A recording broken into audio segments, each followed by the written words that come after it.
Waste minister parliamentary democracy کے، ان کو بھی یہاں پر نئے سرے سے اٹھایا جا رہا ہے. And at the cost of digression, چند دن پہلے میری ایک امریکن خاتون کے ساتھ کسی اور فرینڈ کی، وہ فرینڈ تھیں، ان کے ساتھ ایک چائے کافی کے اوپر ڈسکشن ہو رہی تھی. تو انہوں نے حال ہی میں ان کی کہیں ڈائیورس ہوئی تھی، انہوں نے کہا، نام ان کا سمجھا سوزن تھا، اصل نام نہیں ہے، اور ان کے جو ہسبینڈ تھے ان کا نام جان تھا. تو وہ کہنے لگی کہ اصل میں جان واز اے ویری گڈ مین، لیکن جان کا مسئلہ یہ تھا کہ جان یہ سمجھتا تھا کہ جو شادی ہم نے کی اس میں سے نیسیسریلی طور پر بچے بھی ہونے چاہیے، جبکہ میرا یہ خیال نہیں تھا. تو مجھے تھوڑی سی حیرانگی ہوئی. میں نے کہا کہ آپ کا کیا خیال تھا، مطلب کہ تو شادی کی اسمپشن یہی ہوتی ہے کہ جب شادی آپ کریں گے تو یو ول ہیو چلڈرن. انہوں نے کہا نہیں، یہ تو پرانی کرسچن میرج کی اسمپشن ضرور ہوتی ہے، لیکن ہمارے درمیان اس قسم کا کوئی فارمل ایگریمنٹ نہیں ہوا. تو میں نے کہا کیا کوئی ایسی ڈسکشن ہوئی نہیں؟ کہنے لگی ہاں، جان کی اسمپشن ضرور تھی، مجھے پتہ تھا کہ اس کی بڑی خواہش ہے کہ بچے ہونے چاہیے، لیکن ہمارے درمیان کوئی فارمل ایگریمنٹ نہیں ہوا. فارمل ایگریمنٹ صرف شادی کا ہوا، لیکن یہ ایگریمنٹ نہیں تھا کہ ہم نے اس میں سے بچے بھی پیدا کرنے. اور یہ پرانی زمانے کی میرج جو ہے اس کی اسمپشنز یہ ضرور ہوتی ہوں گی. یہاں پہ کلیئرلی جو چیز مجھے نظر آتی ہے کہ امریکہ کے اندر شادی نے اپنے آپ کو ری ڈیفائن کر لیا ہے. جو پرانی کرسچن میرج ہے، جو ریلیجس میرج ہے، اس کی تو بیسک اسمپشن یہ ہے کہ آپ شادی کرتے ہی اس لیے ہیں کہ آپ نے بچے بھی پیدا کرنے ہیں. لیکن ابھی جو نئے مطلب جو ٹرینڈز ہیں، جو رواج ہے نیا، اس میں یہ اب نیسیسریلی اسمپشن نہیں رہی. یہ کہنا اس وقت پاکستان کی ڈیموکریسی کے اندر کہ ایک پارٹی اسمبلیوں کو تحلیل کرنے کا، جس کے پاس تمام تر رائٹ ہے آئین کے حساب سے، اسمبلی کو تحلیل کرنے کا فیصلہ وہ کر سکتی ہے، یہ نہیں کر سکتی. آپ ان ادر ورڈز ایک پاکستان کے اندر جو پارلیمنٹری ڈیموکریسی ہے اس کے اندر ایک پولیٹیکل پارٹی جس کو آرٹیکل 17 رائٹس دیتا ہے، اس کو نئے سرے سے اس کے رائٹس اوبلیگیشنز کو بھی آپ ری ڈیفائن کرنے کی کوشش کر رہے ہیں. اس کو اس طرح سے دیکھنا ضروری ہے. بہرحال آگے چلتے ہیں. جو دوسرا اس میں جو باہر سے سارا اٹیک آ رہا ہے، جیسا کہ میں نے آپ کو کہا کہ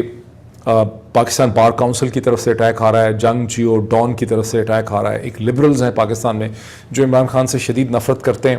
ان کو آپ ایگوسٹ بھی کہہ سکتے ہیں. ان کا جو کامن گراؤنڈ ہے کہ جو بھی چیز عمران خان کرے گا یہ اس کے خلاف ہوں گے، اور یہ اس کو ایکسپلین نہیں کر سکتے، ان کے آرگومنٹ تبدیل ہوتے رہتے ہیں، لیکن یہ اس کے خلاف ہوں گے.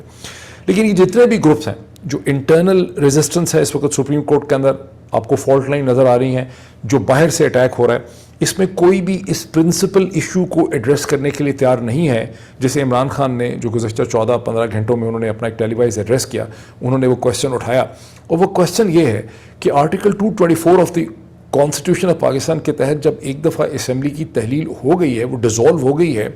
تو اس کے بعد کیا 90 دن کے اندر آپ کو انتخابات نہیں کروانے؟ یہ جتنے بھی لوگ ہیں جو باہر سے تنقید کر رہے ہیں یا سپریم کورٹ کے اندر سے تنقید کر رہے ہیں، ان میں سے کوئی بھی اس بنیادی سوال کو ٹچ اپون نہیں کرنا چاہتا. وہ رائٹ سے، لیفٹ سے، اوپر سے، نیچے سے ڈیفرنٹ ایکسکیوزز تو ڈھونڈ رہے ہیں کہ از خود نوٹس بنتا تھا، یہ نہیں بنتا تھا، اسمبلیاں صحیح تحلیل ہوئی ہیں، یہ نہیں تحلیل ہوئی ہیں، فلاں جسٹس مظاہر علی نقوی کو اس بینچ پہ ہونا چاہیے، یہ نہیں ہونا چاہیے. جسٹس مظاہر علی نقوی اور جسٹس اعجاز الاحسن نے جو آرڈر لکھا اس میں کیا وہ از خود نوٹس کا کہہ سکتے تھے، یہ نہیں کہہ سکتے تھے. اس طرح کی تمام جو ایکسکیوزز ہیں، سائڈ ٹریک ایشوز جو ہیں، سیکنڈری ایشوز جو ہیں، یہ ٹرشری ایشوز جو ہیں، اصل ایشو سے توجہ ہٹانے کے لیے وہ ضرور اٹھائے جا رہے ہیں. لیکن اگر آپ غور سے دیکھیں گے، کسی اخبار میں، کسی ٹیلی ویژن چینل کے اوپر، کسی سوشل میڈیا کے اندر کوئی بھی جو ریکگنائز پرسنالٹی ہے وہ پرنسپل ایشو کے اوپر پوزیشن نہیں لے سکتا. پرنسپل ایشو بڑا کلیئر ہے ایک دفعہ، اور دنیا بھر کے لیے کلیئر ہے. جہاں کہیں بھی آپ کو ایک ویسٹ منسٹر ڈیموکریسی نظر آتی ہے جو برطانوی سسٹم سے اپنے آپ کو ڈیرائیو کرتی ہے، وہاں یہ پرنسپل بالکل کلیئر ہے کہ ایک دفعہ جب اسمبلی کی تحلیل ہو گئی، ڈیزالو ہو گئی، تو پھر آپ کو 90 دن کے اندر یا ایک سرٹن ٹائم پیریڈ کے اندر آپ کو انتخابات کرانے ہیں. اور اگر آپ انتخابات نہیں کراتے تو پورا ڈیموکریٹک سٹرکچر، فساد اور بلڈنگ جو ہے وہ کولیپس کر جاتی ہے. تو آپ کو نہ تو سپریم کورٹ کے معزز جج صاحبان جو ریزسٹ کر رہے ہیں چیف جسٹس آف پاکستان کو، نہ وہ یہ اس ایشو کو ایڈریس کرتے آپ کو نظر آ رہے ہیں، نہ آپ کو یہ ڈان اخبار، یہ ٹریبیون، یہ جنگ جیو نیوز، کہیں پر بھی کوئی آپ کو یہ جتنے بھی یہ لبرل آپ کے اس پرنسپل ایشو کو ایڈریس کرتے نظر نہیں آ رہے. اور یہ وہ ایشو ہے جو اب سے کوئی 14-15 گھنٹے پہلے جب فارمر پرائم منسٹر پاکستان جناب عمران خان صاحب نے اپنے ایک ٹیلی وائز ایڈریس کیا، اس میں انہوں نے اٹھایا. اس ٹیلی وائز ایڈریس میں انہوں نے یہ کویشچن بھی اٹھایا کہ یہ جو کیئر ٹیکر گورنمنٹ بنی ہے، انہوں نے الیکشن کی ڈیٹ نہیں دی ہے، اور یہ آئے تھے، یہ کیئر ٹیکر بننے کا تمام تر جو آئینی کانسیپٹ ہے، لیگل یا کانسٹیٹیوشنل کانسیپٹ ہے، وہ تو یہ ہے کہ آپ نے الیکشن کروانے. تو یہ الیکشن تو نہیں کروانا چاہتے، یہ باقی سب کچھ کرنا چاہتے ہیں. اور اس میں انہوں نے یہ بھی ذکر کیا کہ جو GIT تھی، جوائنٹ انویسٹیگیشن ٹیم بنائی تھی پنجاب کی الیکٹڈ گورنمنٹ نے عمران خان کے اوپر جو قاتلانہ حملہ ہوا 3 نومبر کو وزیر آباد میں، پہلا کام اس پنجاب کی کیئر ٹیکر گورنمنٹ نے کیا کہ آ کے وہ GIT ختم کر دی اور ایک نئی GIT بنائی. حالانکہ اس کا حق، اور جیسے ہندوستانی کہیں گے ادھیکار، اس کا حق، اس کا ادھیکار، اس کا رائٹ جو ہے وہ ان کے پاس بالکل بھی نہیں تھا. لیکن یہ ہر وہ کام کر رہے ہیں جس کا ان کے پاس رائٹ نہیں ہے. اور جو یہ چیز نہیں کرنا چاہتے وہ یہ کہ یہ انتخابات جو ہے وہ نہیں کروانا چاہتے. اور پھر انہوں نے یہ بھی منشن کیا کہ جو تحریک انصاف کے لیڈروں نے اپنی گرفتاریاں پیش کی ہیں، جس میں شاہ محمود قریشی ہیں، اسد عمر ہیں، اس میں سینیٹر اعظم سواتی ہیں، ان کو ایک دہشت گردوں کے طور پہ ٹریٹ کیا جا رہا ہے اور ان کو دور میکسیمم سیکیورٹی پریزنز میں ان کو لے گئے ہیں اور ان کا کچھ پتہ بھی نہیں چل رہا، انڈسکلوز لوکیشنز میں ان کو لے کر چلے گئے ہیں. اور بھی بہت سی انہوں نے چیزیں کہیں، لیکن that is not the main agenda right now. اب آ جاتا ہے کویشچن کہ جو بہت، یعنی جس کو میں نے کہا کہ جو اس وقت فنڈامنٹل کویشچن ہے کہ مریم نواز اور PMLN تو تنقید کر ہی رہے ہیں، پاکستان بار کاؤنسل تو حملے کر ہی رہی ہے سپریم کورٹ کے اوپر، لیکن پاکستان کی اسٹیبلشمنٹ کہاں کھڑی ہے؟ کیونکہ کچھ لوگوں کا یہ کہنا تھا جن کے اسٹیبلشمنٹ کے اہم جو پلیئرز ہیں ان کے ساتھ بہت قریبی روابط ہیں، ان کا مجھے یہ کہنا تھا کہ اسٹیبلشمنٹ جو ہے وہ اس معاملے میں کم از کم انہیں اسٹیبلشمنٹ کے کی پلیئرز نے کہا کہ ہم اس پورے ڈسپیوٹ میں اس وقت کم از کم نیوٹرل ہیں اور ہم جو ہے ہم عدالتوں کے اس پورے پروسیس میں سپریم کورٹ کے فیصلے کے اوپر اثر انداز ہونے کی کوشش نہیں کریں گے، نہ کر رہے ہیں. And this is between the political parties, یعنی سپریم کورٹ پاکستان جو بھی فیصلہ کرے ہمیں قبول ہوگا. تو کم از کم ان کا یہ کہنا تھا، اور میرا دل تو چاہتا ہے اور میرا دل چاہے گا کہ آپ سب کا بھی دل چاہتا ہوگا کہ آپ اس میں یقین کریں. ہم چاہتے ہی ہیں، ہم ہمیشہ پاکستان کی اسٹیبلشمنٹ سے بہتری کی توقع رکھتے ہیں، ہم ان سے ایک ویژن کی توقع رکھتے ہیں، ہم ان سے ایک مستقبل کے بارے میں ایک لاہ عمل کی توقع رکھتے ہیں. اور بہت دفعہ گزشتہ 10 ماہ میں ہماری جو یہ توقعات ہیں اور ہماری جو یہ ایکسپیکٹیشنز ہیں، ہماری جو یہ فیلنگز ہیں، وہ بیٹرے ہوئی ہیں اور ہمیں وہ وزڈم، وہ عقل مندی، وہ ویژن فیوچر کا ہمیں نظر نہیں آیا. اور اب اس دفعہ پھر یہ کویشچن ہے کہ اس وقت پاکستان کی اسٹیبلشمنٹ کہاں کھڑی ہے. اس میں جو ڈسٹربنگ چیز ہے وہ یہ ہے، میں اگر آپ کو اسکرین شیئرنگ کر کے بھی اس کو دکھاتا ہوں کہ جو مقدمہ ایک پٹیشن دائر کی ہے سپریم جوڈیشل کونسل میں ایک وکیل صاحب نے جن کا نام ہے میاں داؤد، اور وہ کی ہے جسٹس مظاہر علی نقوی کے خلاف، جس میں کہا ہے کہ جسٹس مظاہر علی نقوی جو ہیں وہ کرپٹ ہیں، اپنے بچوں کے لیے انہوں نے بڑے فیورز حاصل کیے، انہوں نے یہ کیا. پھر اس میں جو آڈیو لیکس ہیں مظاہر علی نقوی بظاہراً on the face of it apparently ان کی اور فارمر چیف منسٹر پنجاب جناب پرویز الہی صاحب کی کانورزیشن کی آڈیو لیک کے ٹرانسکرپٹ وغیرہ بھی اس میں لگایا گیا ہے. کویشچن ہے کہ یہ کون ہے، یہ جو وکیل ہیں میاں داؤد صاحب، یہ کون ہے؟ بیکاز ان وکیل کی آئیڈینٹی جو ہے اس کے اندر بڑے راز جو ہیں پنہا ہے. تو میں اجازت دیجیے میں آپ کو ایک اسکرین شاٹ جو ہے میں آپ کو دکھاؤں یہاں پہ. جو اس وقت یہ پہلا اسکرین شاٹ تو وہ ہے جو میں نے آپ کو، یہ تو روتھ چائلڈ کے حوالے سے اس کو رہنے دیں، یہ وہ تھا جو میں آپ کو نہیں دکھایا کہ کیسے ڈائیورژن ویوز جو ہیں وہ ایمرج کر رہے ہیں. یہ اس کی ساری ڈیٹیلز یہاں پہ میں نے ہائی لائٹ کی ہوئی ہیں اور اس کے اندر جو ڈیوائیڈڈ بینچ کی ڈیٹیلز ہیں وہ اس میں آ جاتی ہیں. لیکن یہ اب اس وقت ریڈنڈنٹ ہو گیا، ہم اس پہ آ جاتے ہیں. Complaint filed with supreme judicial council against supreme court جج. یہاں پر آپ دیکھیں Mian Dawood the complainant requested the supreme judicial council to initiate proceedings against the supreme court جج under article 209 of the constitution. Or reference alleged that the judge used his influence to facilitate his sons and a daughter studying abroad and to get financial gains from Zahid Rafiq, a businessman, بہت important اور بڑے prominent businessman in Pakistan. Mian Dawood, the petitioner, further stated that the judge openly flaunts his relations with PTI and his leader Imran Khan. He claims to be deadly against other political parties due to his personal grudges. یہ میں آپ کو دکھا رہا ہوں with a particular reason. یہاں لکھا ہے کہ یہ نیوز پیپر کے سٹاف رپورٹر نے یہ 24 فروری نے آج ہی کے دن میں اب سے کوئی 3-4 گھنٹے پہلے یہ سٹوری جو ہے یہ فائل کی. جو چیز اس میں نہیں لکھی ہوئی بالکل بھی، اگر 2 لائنوں میں یہ بتا دیتے کہ میاں داؤد کون ہے تو سارا مسئلہ جو تھا بڑا آسان ہو جاتا. یہ میں آپ کو دکھاتا ہوں کہ میاں داؤد کون ہے. یہ دیکھیں، یہ میاں داؤد صاحب ہیں، یہ میاں داؤد صاحب ہیں، اور یہ کون ہے؟ یہ ہے نوید ولد محمد بشیر، جس نے عمران خان کے اوپر قاتلانہ حملہ کیا تھا 3 نومبر کو وزیر آباد میں. اور یہ میاں داؤد صاحب جو ہیں یہ اس کے وکیل ہیں. یہ میاں داؤد صاحب وہی وکیل اس کے ہیں جو مطلب ان کو آپ نے دیکھا ہے ٹی وی میں لیکن آپ نے ذہن میں ان کو کنیکٹ نہیں کیا ہوگا. یہ میاں داؤد صاحب جو ہیں اللہ رکھے,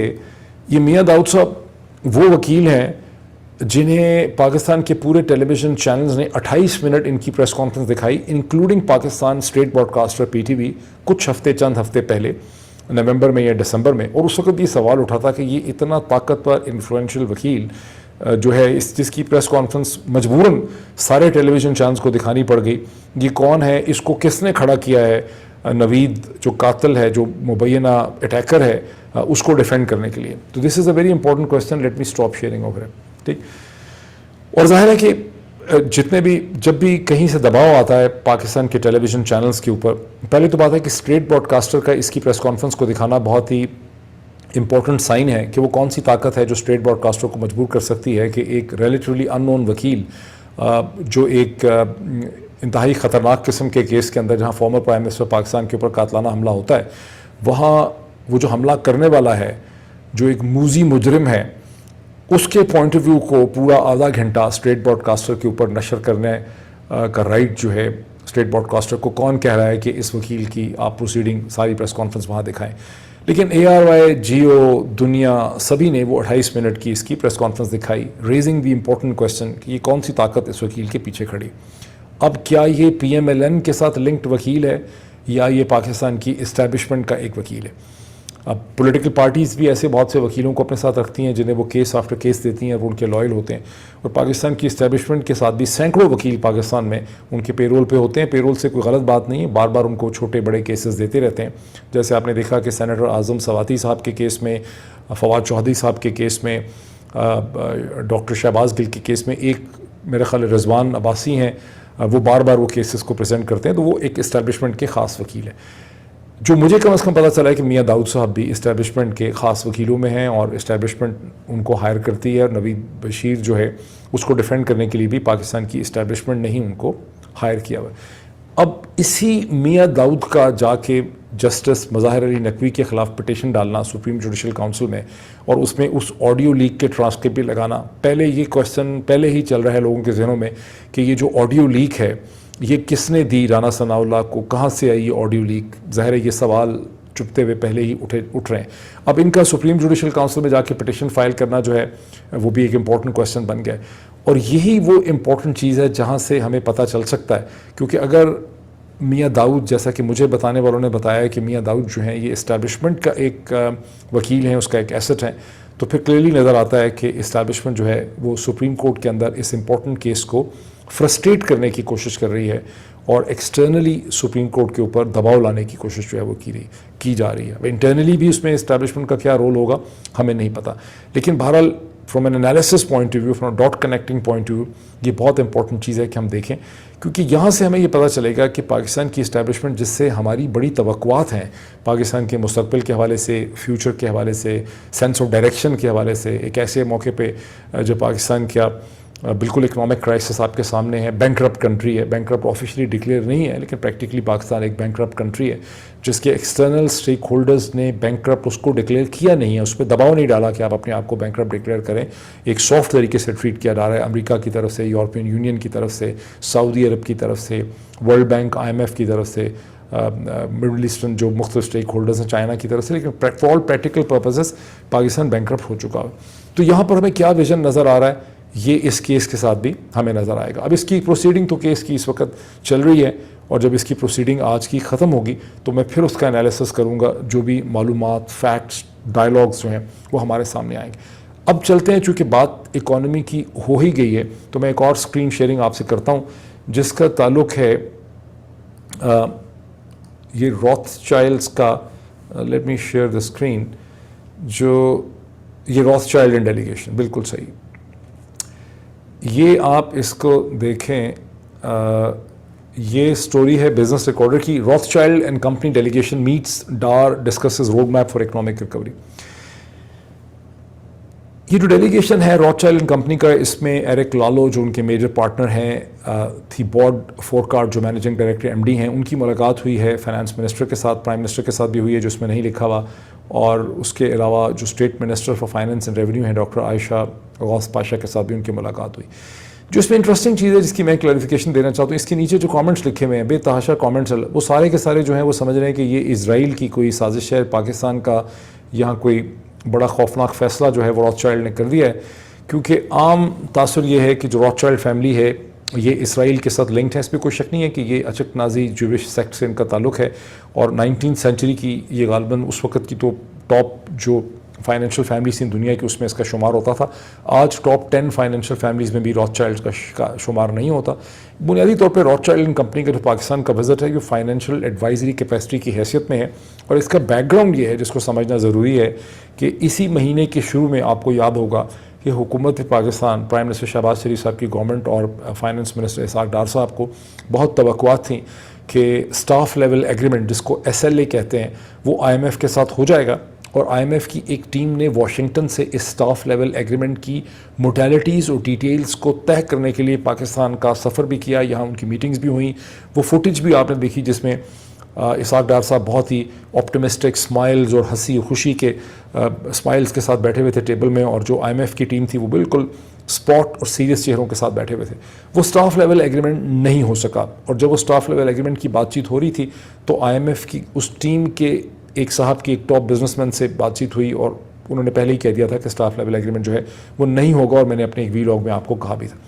اب IMF نے جو کنڈیشن رکھی ہے پاکستان کی منسٹری فائنانس کے سامنے، وہ در حقیقت یہ ہے کہ اسٹاف لیول ایگریمنٹ اس وقت ہوگا جب پاکستان اپنے ڈیٹ کی ریسٹرکچرنگ کا ایک تھیوریٹیکل پلان جو ہے وہ IMF کے سامنے رکھے گا.